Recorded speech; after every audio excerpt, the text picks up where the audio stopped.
Okay, episode 38. Anger, emotions, shame. This one is an interesting one. And I want to talk about it because I know there's people that struggle with this emotion, especially if you're a guy. Girls too, obviously. What other genders are there? That's called a tangent. You ever notice now when people talk, they have to say that both to be politically correct? I'm not even sure what you want to call. I'm sure they're gonna have a term for that, right? A term where you have to almost satisfy every group, faction, whoever your audience is, so you don't come off as a bigot. But I digress. You ever notice that everyone's going, "Oh, but the hero of the story, he or she." Oh my god! Everyone needs representation now, or you're gonna get stabbed in the comments. Anywho, sidebar. I'm just curious if you noticed that. So anger, I struggle with this. Now, let's focus on the positives here about this emotion. I want to talk about this one because this is the one emotion you will get no support for. None. You want to know why? It is used in every form of media, in entertainment. The bad guy is angry or bitter or blank. It's always those negative emotions, right? We don't even recognize the fact that a lot of the atrocities that happen come from positive emotions as well. Maybe I love money. Hello? It's not, I'm angry at money. No, the love of money, right? It can work both ways, but it's just such an easier narrative or to relate to when you use it in that context. Hey, you can love a woman that isn't your wife. It's like, yeah, it's love conquers all. Yeah, it also has quite the lawyer fees too. I jest. On a serious note, though, anger. The reason why this one is such a provocative topic is because, well, hold on. If it's so bad, why, after millions, if you believe in evolution, regardless of million years or here we are present day, after generations of human beings, we still have that emotion? It's not like it's weaned out of us. In fact, I think the reason why we have depression, no, I know for certain, they say depression is just anger turned inward. And we have to understand something about emotions. Emotions is your brain's unique way of processing experience to tell you something is wrong or something is different about this. And you should be able to discern it. And if you can't discern it, get some help, read a book, do something. Your brain's trying to tell you this experience is unique. Unfortunately, in our school system, God bless the school system, it teaches you how to do math and arithmetic and how to read, hopefully. It was designed to teach you basic fundamental skills of comprehension and articulation. I'm not sure where it is now these days, but let's focus on this. But they don't. There is no. Tell me. Did you do a class in anger management? Did you do a class in depression? Did you do a class in basic emotions? No. And if you did it once. And enjoy the next 6 millennia, the next 10 plus years. We're just teaching you math. We teach you math, reading, history, math, reading, history, math, reading, history. We just keep cramming that down your skull because if you understand the basic fundamentals of doing that in higher difficulty, then bless God, you won't be a complete worthless asset in the workplace, right? You ever talk to somebody who can't even speak straight like me? Oh, I did a jab. Ha ha. You deal with that, you're like, you kind of feel sorry for them because you're like, oh God, this guy can barely talk, or girl can talk in a straight line, and this person can't even do basic handwriting. You know what I mean? And you feel bad with it because you recognize if you can't do those two basic things, talking and articulating how you feel or think, guess what happens to you? You get thrown into the wayside. But anger, that's called context, right? Like, why, if these things are so important, Well, why the hell doesn't school like teach that? Really try to hammer that out of us, right? Well, they kind of suspected your parents would do that. And unfortunately, as you probably know, the state of the nuclear family's been intricately compromised. I would I would say because most people are working double jobs. You maybe got daycare. Some people have single family. Some people don't even have that going for them. So that whole let's give it to the nuclear family thing has been compromised. But then the other issue we have is, well, because the nuclear family's been having issues, then guess what happened? We started putting pressure on the schools. So then school went from, hey, we're going to teach this kid how to do read and write to, oh, this kid hasn't been fed. Holy shnikes. No wonder he's failing math class. He hasn't even ate breakfast. No, and then the school's got to do all these other programs. Like, we can't even do the fundamental thing we're designed for because the other fundamental's been compromised. So, again, I want to give you those contexts because that's kind of where we are, this state of the school system. Anywho, anger. Again, this is one of those emotions that it's not going to be accepted. Now, all these other ones get accepted. It's not, ironically, it's not even accepted with men or women, either gender. Now, it's funny. If you cry as a guy, it seems like they're making them more acceptable now. But if you cried as a guy or you said you had depression back in the day, my goodness. They would throw you in an asylum. They would castigate you from society. If you were that guy, you was not going to have a good time. If you was sad before, you're in a whole new dimension now, my friend. But now, with the advent of technology and information so prevalent that people can get their voice in, is becoming more socially acceptable. Still, however, not anger. Now, I want you to understand this talk is not I'm trying to make you feel convicted. In fact, I want to encourage you. If you have anger issues like myself, man, last week at work I blew up, in public. You ever done that? I mean, if you can't relate, you can't relate, but I've done that numerous times, maybe in different moments in my life. I feel like at least once a year I have it, maybe twice. More than that, I don't know. I've gone to therapy. I've done all that swag. And I come to a conclusion. There's this. I want you to understand the origin. Like, here's the process. And that way, moving forward, hopefully this will help you as it helped me. And there's this thing. I didn't look up who coined it, but there's a phrase called the 5 stages of grief. Right? Have you heard of this? And I want to, really look at this whole situation. And the 5 stages of grief, there is the first stage is denial. Everything's fine. Second stage is anger. I'm going to straighten this out. Third, bargaining.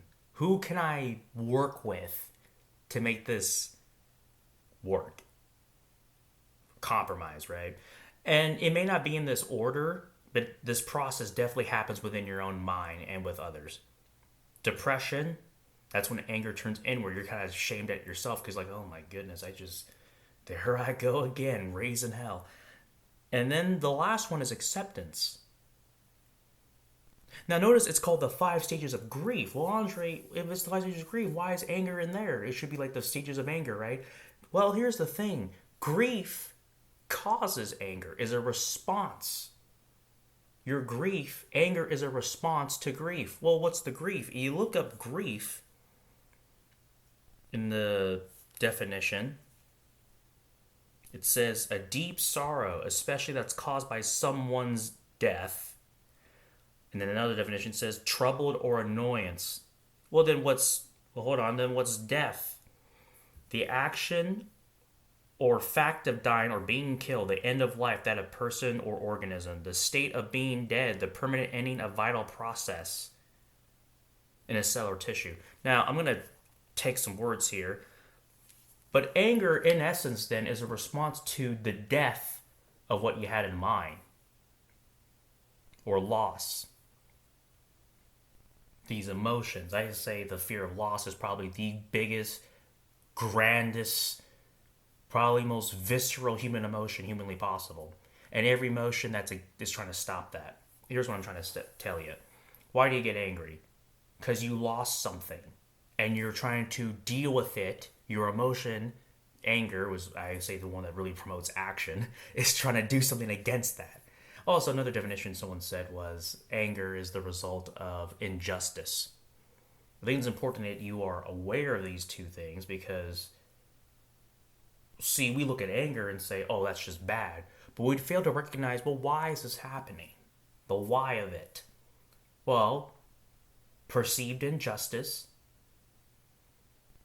and the loss or death of a certain expectation.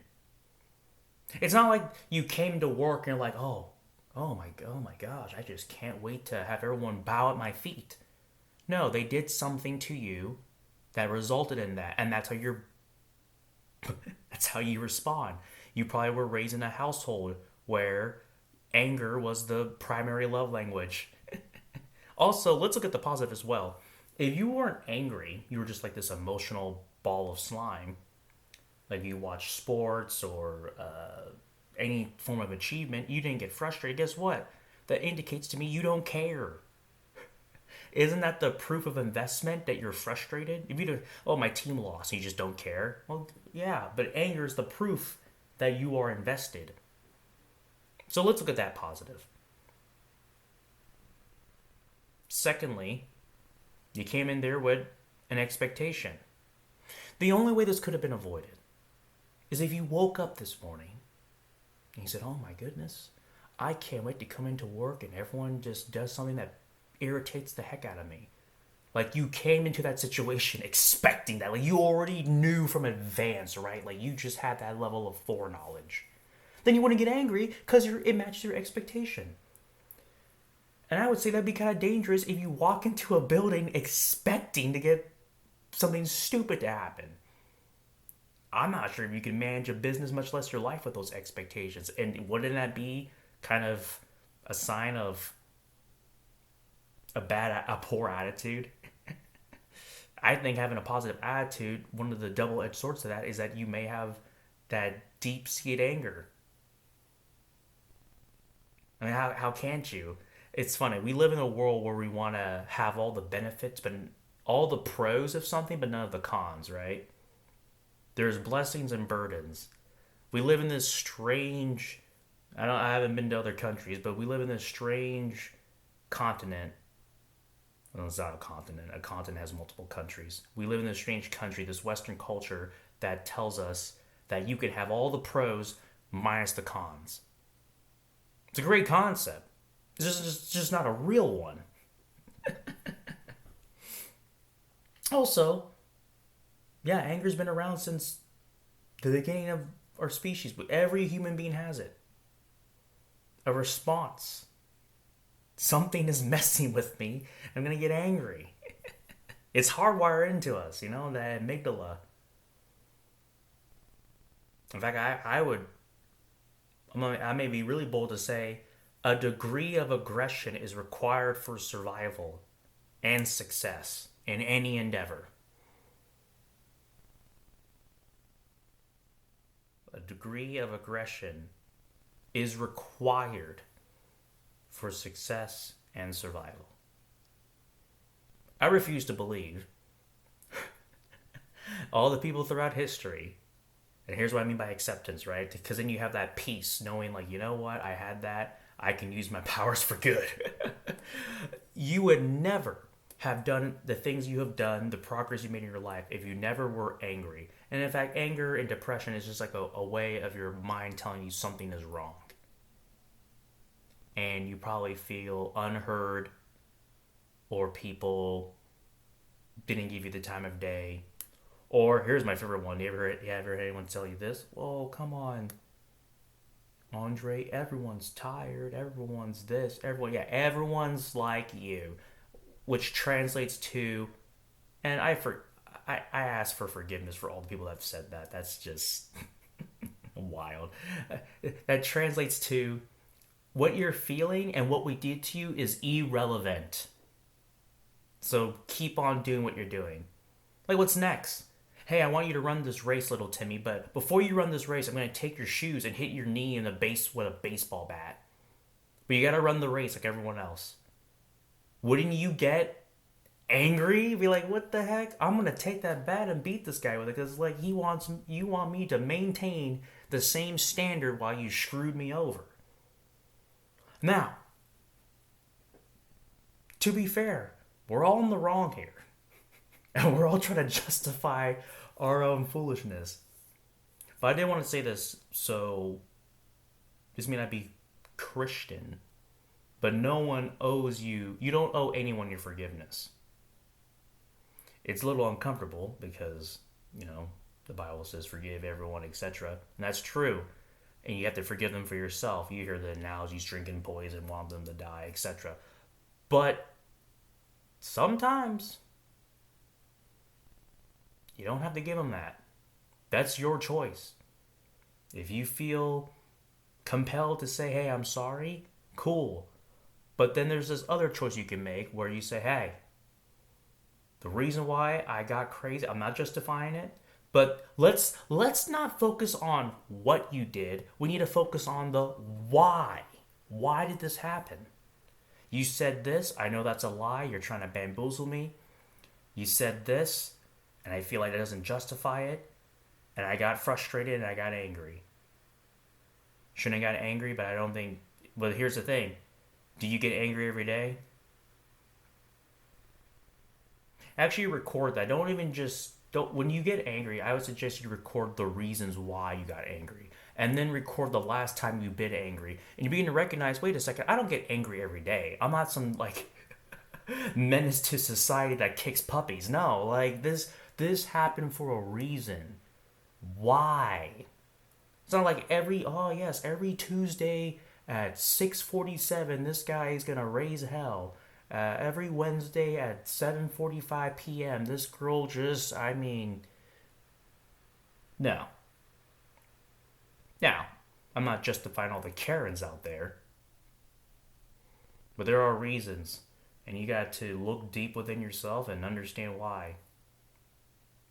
You have to do that because here's the problem. There's not a lot of sociological support in our society right now that encourages anger. At least not yet. Not to my knowledge. We're up there with sadness and getting depressed. Isn't it interesting though? I'll end with this. Depression, right? We say go to the ER to get antidepressants. But isn't it funny? Antidepressants. It doesn't get rid of depression. It just makes it less. So then, once again, guess what the solution is?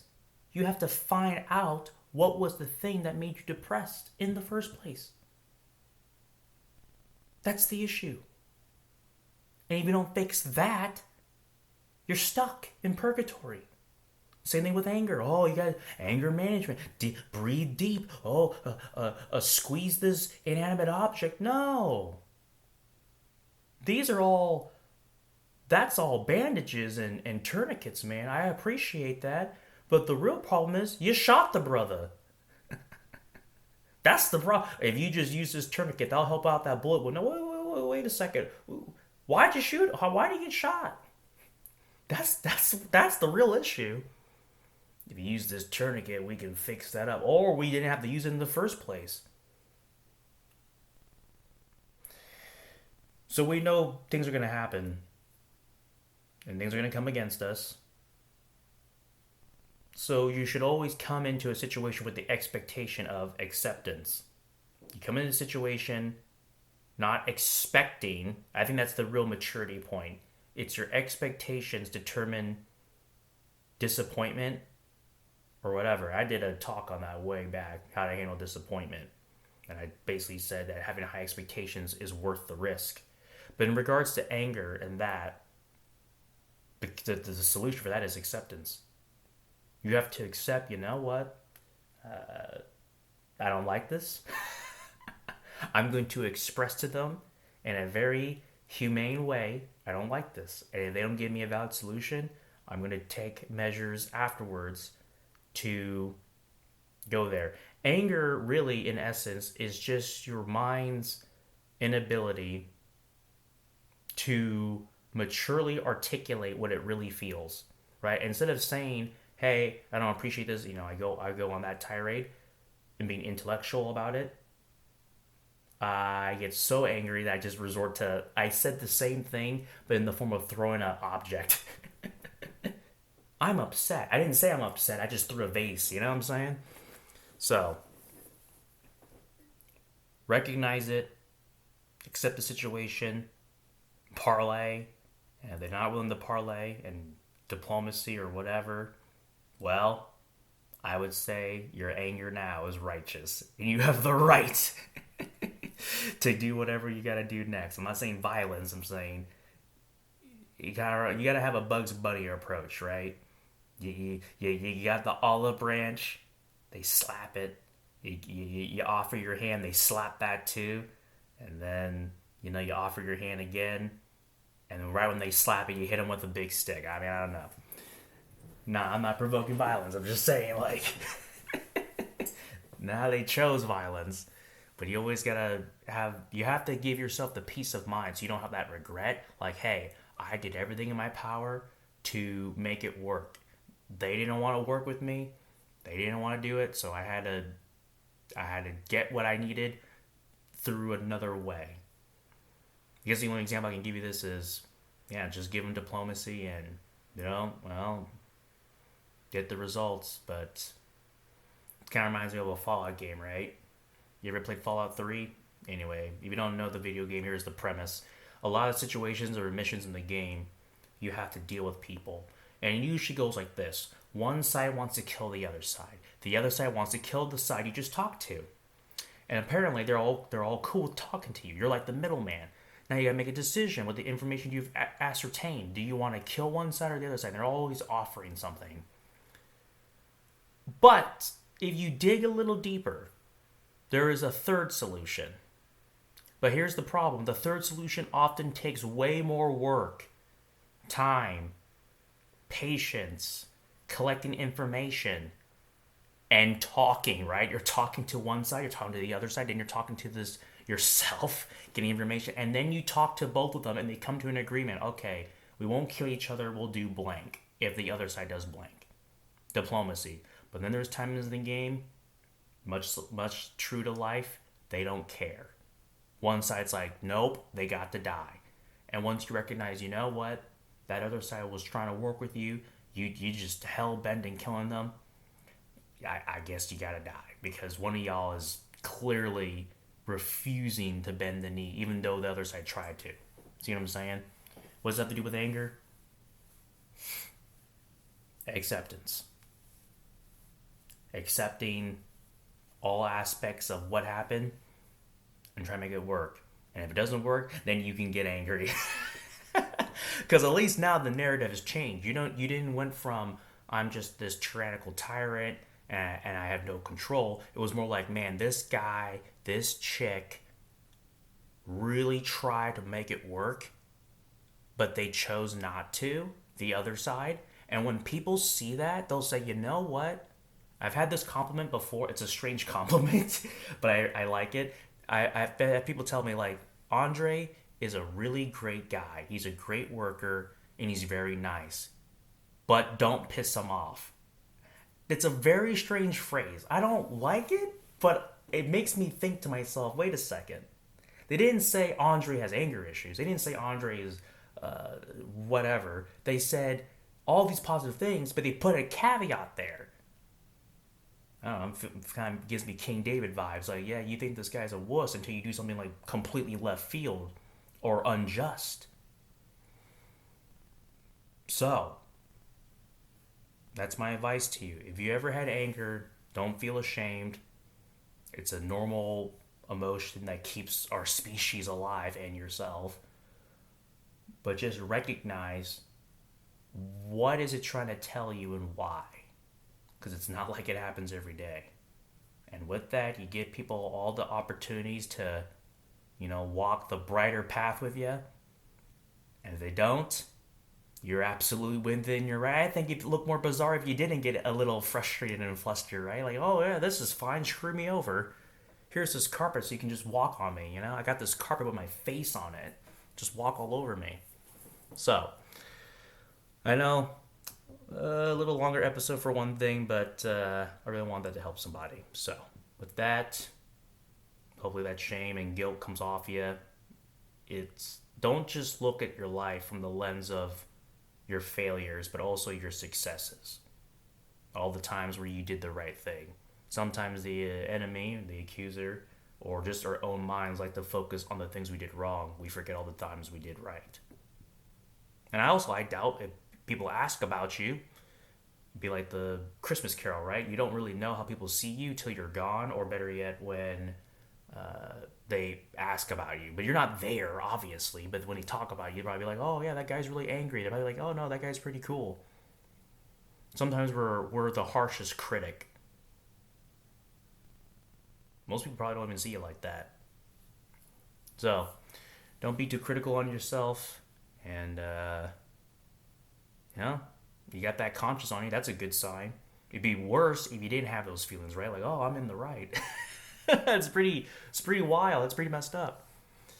So, definitely one of those emotions that it can really eat at you. So, now I'm closing for real this time. You have a blessed day. I'll talk to you later. Bye.